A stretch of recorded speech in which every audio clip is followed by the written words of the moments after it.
les organisateurs pour cet esprit d'ouverture. Madame la conseillère chargée du développement durable, de Madame la ministre de l'Environnement et du Développement durable,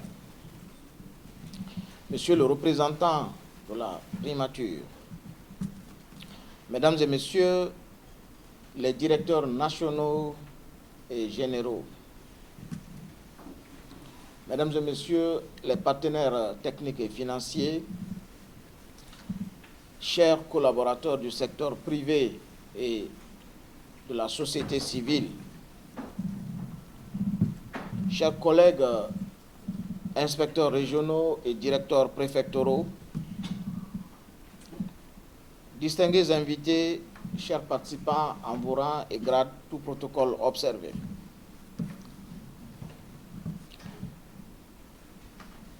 C'est pour moi un grand honneur et un réel plaisir d'être parmi vous ce matin pour ouvrir cet atelier portant formulation des commentaires sur le projet d'arrêté concernant la hiérarchie d'atténuation, l'évaluation et la compensation des pertes de biodiversité associées. Particulièrement à l'aise et content d'avoir cet honneur compte tenu de l'importance de l'enjeu et de mon engagement personnel en tant qu'expert à assurer finalement l'encadrement de la prise en compte de la biodiversité de façon technique et professionnelle et de l'adresser à sa juste valeur en tenant compte des services écosystémiques dans le cadre du processus d'évaluation environnementale en Guinée. Mesdames et Messieurs, permettez-moi avant tout, au nom de Madame la ministre de l'Environnement et du Développement durable, Madame Djami Diallo, actuellement en déplacement pour la COP29 sur le changement climatique, de saluer les efforts extraordinaires menés par notre pays sous le leadership de son Excellence, le Président de la République, le général d'armée Mamadi Doumbouya, avec le soutien inlassable de l'ensemble des membres du gouvernement et notamment du Premier ministre, chef du gouvernement, M. Amadou Riba, pour les efforts inlassables en matière de préservation de notre patrimoine naturel, considéré comme une priorité par le gouvernement depuis l'avènement de cette transition. En effet, dans le cadre de la refondation et de la rectification institutionnelle prônée par le chef de l'État et le CNRD, le ministère de l'Environnement s'est employé de façon méthodique à reformer le secteur de l'évaluation environnementale, garant de la prévention et de la durabilité, la prévention des impacts sur l'environnement et la durabilité des investissements dans notre pays. La création de l'Agence guinéenne d'évaluation environnementale comme établissement public autonome permet aujourd'hui de faciliter la réactivité de cette institution qui, pour fonctionner, doit avoir un caractère de réactivité rapide, de transversalité et d'autonomie de décision pour pouvoir justement assurer la durabilité de l'investissement dans tous les secteurs de développement. La consolidation de la réglementation en matière d'évaluation environnementale s'est traduite par l'arrêté 1595 adopté en 2023 et qui devra très rapidement évoluer en 2025 en décret. Et la particularité de cette consolidation a été de prendre en compte les questions d'évaluation environnementale stratégique, d'études d'impact incluant les exigences internationales, les engagements de notre pays et les pratiques les plus sévères en la matière, mais aussi d'audit environnemental et de mécanismes fluides de contrôle de conformité permettant la mise en œuvre effective des plans de gestion environnementale et sociale des projets. La refonte en cours du CTAE permettra de renforcer le niveau de rigueur déjà amené. C'est d'ailleurs l'occasion de le mentionner. Ce n'est pas le statut du bureau d'études qui nous impressionnera. Ce n'est pas la puissance, les relations ou le pouvoir financier d'un promoteur qui nous impressionnera. Le ministère de l'Environnement, sous le leadership de Madame la ministre, a décidé de mettre de l'avant la technicité. Et cette technicité, aujourd'hui, nous l'avons parce que nous avons parmi nos équipes des experts internationaux. Vos rapports d'études d'impact, quand ils ne sont pas à la norme, quand ils ne prennent pas en compte ce qu'il faut pour garantir la réduction effective de l'impact environnemental, quand ils ne prennent pas en compte les enjeux sociaux et les préoccupations des communautés, seront rejetés. Nous vous invitons à la rigueur et à considérer que le CTAE et l'AGE ne sont plus des passoires, ne sont plus là juste pour enregistrer vos projets ou vos rapports d'études d'impact environnemental et social. Il s'agit d'exigences amenées pour garantir la viabilité et la pérennité de vos propres investissements. Sachez qu'en le faisant, nous travaillons pour vous, parce que nous anticipons sur les risques de soulèvement social lorsque les impacts sociaux ne sont pas suffisamment et correctement adressés. Nous anticipons sur la visibilité internationale de notre pays et votre propre visibilité en tant que multinationale ou en tant qu'investisseur dans notre pays, et nous faisons en sorte qu'ensemble nous puissions bâtir un pays qui s'inscrit dans la logique du développement durable. C'est là le message et les consignes que nous avons reçues du chef de l'État, le général d'armée Mamadi Doumbouya. Je voudrais mentionner enfin l'engagement ferme alors de Madame la ministre de l'Environnement et du Développement durable à veiller avec rigueur sur l'application de la réglementation à la matière et sur la prise en compte effective des bonnes pratiques internationales en matière d'études d'impact, mais aussi sur le contrôle de conformité concernant la mise en œuvre des engagements des entreprises en matière de protection de la biodiversité, mais aussi en matière d'effectivité, de réalisation des compensations dues aux communautés. Mesdames et messieurs, c'est donc dans le cadre de cette réforme engagée depuis 2 ans que le ministère de l'Environnement, en application des exigences de prise en compte du changement climatique, de la biodiversité et du genre, pour se conformer aux engagements internationaux de notre pays,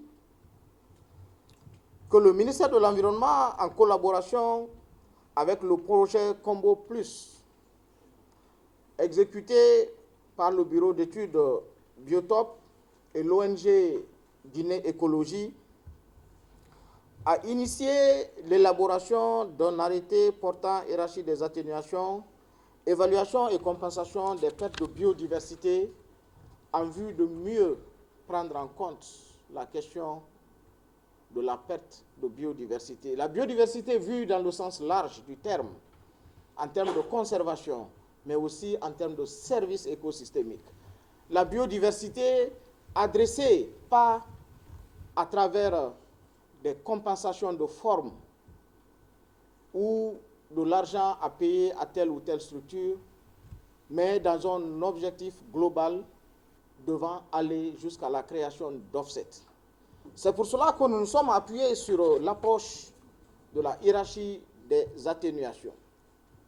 qui permet, au-delà des efforts d'évitement des impacts, au-delà des efforts de réduction des impacts, d'aller vers des efforts de compensation des pertes de manière à garantir un gain net en matière de comptabilité sur la biodiversité. Mesdames et messieurs, au moment où notre pays, à travers le leadership du chef de l'État, s'engage dans le projet majeur appelé Simandou, implémenté aujourd'hui dans tous les autres secteurs de développement par le programme Simandou 2040. Il est évident que le pays va s'inscrire dans une logique de transformation positive à travers des projets majeurs. Il est aussi évident que ces projets ne seront pas sans impact sur l'environnement. Et c'est pour cette raison que nous devons travailler très rapidement, en concertation avec toutes les composantes de la nation. Les entreprises, les investisseurs eux-mêmes doivent être à la table pour discuter de l'encadrement, de la prise en compte de la biodiversité. La société civile doit jouer son rôle, les universités, les personnes ressources et toute l'expertise internationale, les différents ministères sectoriels qui portent des enjeux différents et des préoccupations de l'État, les représentants des communautés, les services déconcentrés sur le territoire national, se devaient de se rencontrer pour débattre ensemble du contenu du présent arrêté. Et le ministère de l'Environnement est allé plus loin en complétant cet arrêté par un guide d'application technique. Je voudrais rappeler ici que ce travail technique et scientifique de haut niveau a été accompagné par un expert international que je voudrais remercier et inviter la salle à applaudir, le professeur Samuel Yonke.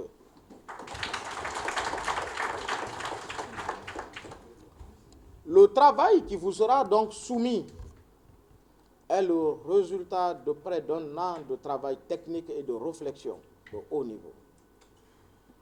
Il ne s'agit pas d'un brouillon et d'un début de réflexion, mais il s'agit de vous amener d'abord à comprendre le bien fondé de cet arrêté et ensuite de discuter concrètement de ses limites et de son applicabilité. Le ministère de l'Environnement, à travers l'Agence guinéenne d'évaluation environnementale, reste donc ouvert à vos commentaires, à vos critiques, à vos amendements. Nous avons dans cette salle la chance d'avoir les deux extrêmes. Les entreprises qui sont les promoteurs, qui vont peut-être considérer une loi de plus ou un texte de plus pour nous faire dépenser, mais qui doivent savoir que c'est une opportunité de visibilité internationale. Au lieu de parler de responsabilité sociétale en investissant dans des petites activités dans le quartier, nous devons nous soucier du respect de nos engagements réglementaires, de nos obligations légales. Une entreprise doit d'abord respecter ses engagements vis-à-vis de l'État, vis-à-vis de la communauté internationale, pour se dire sociétalement responsable. Une entreprise qui ne met pas correctement en œuvre la réglementation nationale en matière de code de travail, en matière de code de l'environnement, en matière de code minier, ne peut pas se prévaloir de la RSE parce que tout simplement finance des activités de football dans le quartier. Lorsqu'une entreprise s'engage à respecter ces réglementations, elle garantit sa propre visibilité internationale et fait en sorte que son capital, crédit, confiance dans le domaine du développement durable augmente. Et ce crédit peut être monnayé partout pour assurer la pérennité, la visibilité de l'entreprise à l'international, mais surtout votre engagement en tant qu'entreprise à respecter, à mettre en œuvre les lois nationales et la réglementation de façon générale, vous garantit l'acceptabilité sociale de vos projets sur le terrain. Vous garantit la viabilité de vos projets au plan environnemental et donc sécurise vos investissements en réduisant, sinon en éliminant le risque social associé à vos projets. C'est ce message que Madame la ministre nous a demandé de vous transmettre. Les textes, nous allons les élaborer, nous allons les bâtir ensemble. Et ainsi, nous serons sûrs que vous n'aurez aucune objection à les appliquer. Et vous aurez d'ailleurs grand plaisir parce que vous comprendrez que ces textes sont faits pour vous, les investisseurs. Au-delà de rassurer les investisseurs, la société civile qui nous accompagne en tant qu'État pour garantir le respect des engagements nationaux et internationaux, pour garantir la protection de notre environnement, pour garantir la maximisation de l'investissement pour le développement communautaire dans le cadre notamment du secteur minier et du développement des infrastructures routières et des infrastructures énergétiques, doit être rassuré quant à la ferme volonté. Merci beaucoup. Donc moi c'est Marine Marc, je suis la directrice de Biotop Guinée. Donc on est un des partenaires donc, du projet Combo. Aux côtés de Guinée Écologie, nous travaillons donc en appui au ministère de l'Environnement et du Développement durable pour pouvoir répondre à une meilleure conservation et minimisation des impacts au titre de la biodiversité. Aujourd'hui, nous sommes ensemble pour travailler main dans la main avec le gouvernement, mais également aussi avec l'ensemble des parties prenantes, donc les acteurs de la société civile, les partenaires techniques et financiers, pour pouvoir leur présenter le projet d'arrêté qui porte sur la hiérarchie d'atténuation et la compensation écologique, afin d'avoir le recueil et l'amendement des différents commentaires et remarques sur ce projet d'arrêté et d'arriver en fait à un texte d'application qui est rédigé de façon de concertation avec l'ensemble des acteurs, pour vraiment avoir un consensus et de travailler avec tous les partenaires, les acteurs de la biodiversité dans ce pays, la Guinée. Ce texte devrait permettre aux différentes entreprises minières de faire quoi ? Alors ce texte, il va donner les grandes lignes directrices sur la hiérarchie d'atténuation, les différentes étapes à respecter en termes de compensation écologique, c'est-à-dire quand un projet, par exemple prenons un projet minier, a des impacts sur l'environnement, c'est d'essayer de minimiser, de réduire ou de compenser ces impacts, par exemple en finançant la gestion d'une aire protégée qui est voisine de la carrière minière de ce projet, de cet investissement. Le ministère de l'Environnement et du Développement durable, justement dans le cadre de la refondation, a initié un certain nombre de réformes majeures. Et parmi les enjeux liés au développement économique des infrastructures et le développement social dans notre pays, nous avons le risque de perte de biodiversité. Ce risque de perte de biodiversité il est lié aux activités socio-économiques, il est lié aux acteurs de développement, mais il est aussi lié au contexte de changement climatique. Donc vous comprendrez que la Guinée, ayant pris des engagements il y a 2 ans à Montréal par rapport au nouveau cadre global pour la biodiversité, a dû travailler très fort pour faire des réformes majeures qui ont conduit à la création de l'OGPRF, l'Office guinéen des parcs et réserves de faune comme établissement autonome, mais aussi qui ont conduit à la création du réseau national des aires protégées, qui ont conduit à l'initiation d'un fonds fiduciaire pour la préservation de la biodiversité, à beaucoup d'autres réformes et d'actions majeures au niveau desquelles la Guinée se trouve aujourd'hui être considérée comme l'un des meilleurs élèves pour la préservation de la biodiversité dans la sous-région. Et c'est pourquoi Madame la ministre, avec une grande fierté, a pu participer à la conférence des partis, à la convention sur la biodiversité qui a eu lieu à Cali en Colombie, et où Madame la ministre, en plus de présenter justement tous ces avancées, tous ces acquis, toutes ces actions de la Guinée en faveur de la protection de la biodiversité, a aussi signé de nouveaux partenariats qui nous engagent effectivement à faire notre part en tant que cadre de l'État. Et c'est dans ce cadre que nous avons, il y a quelques jours, réalisé une activité de renforcement de capacité de nos cadres. Il ne suffit pas de renforcer les capacités, il faut aussi renforcer le cadre réglementaire.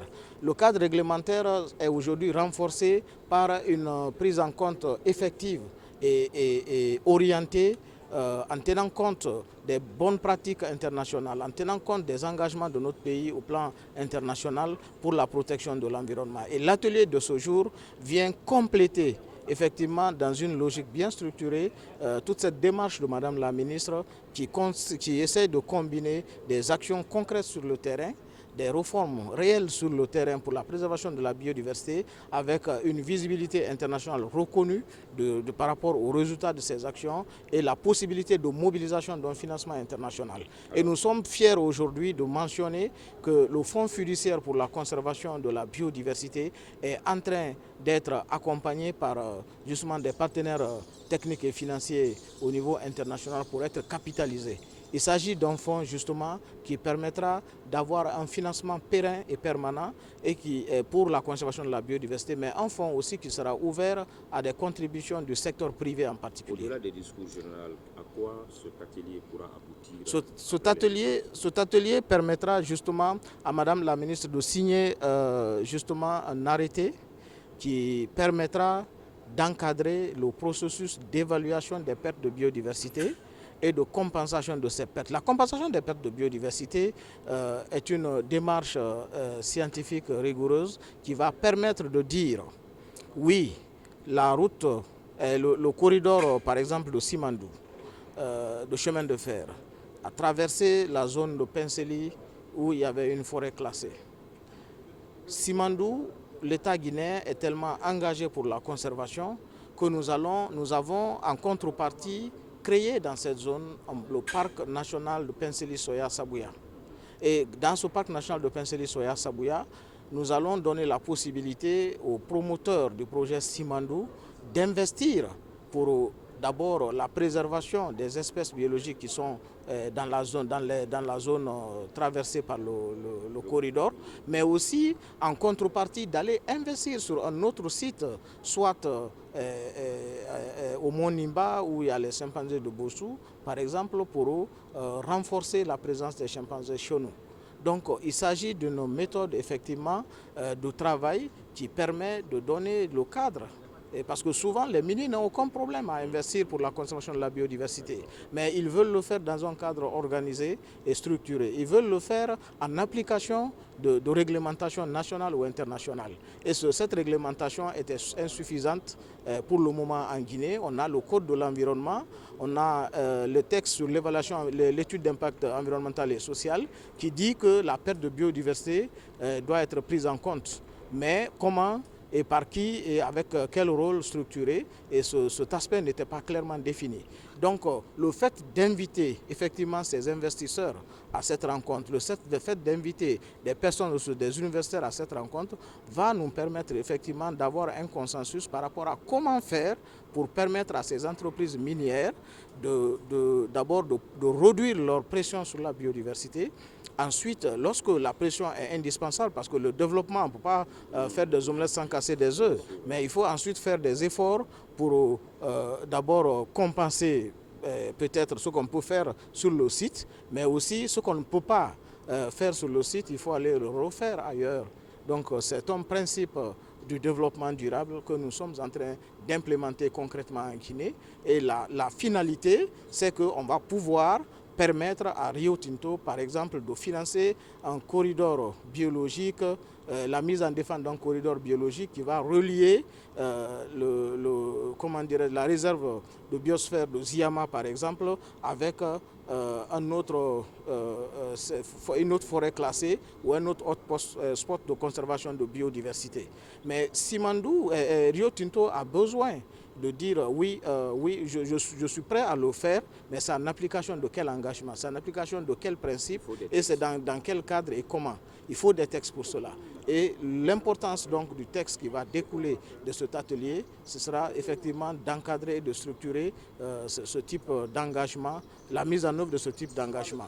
Et je profite de l'occasion pour le dire, nous avions invité même la Chambre des mines à cet atelier parce que les grands miniers en Guinée, individuellement pris, n'ont aucun problème à travailler dans ce sens. Donc il ne s'agit pas de créer de nouvelles conditions de dépenses pour les entreprises. Non, il s'agit de les accompagner et de faire en sorte qu'ils puissent effectivement garantir l'investissement dans la préservation de la biodiversité dans un contexte bien structuré et bien contrôlé par la réglementation et par des capacités nationales.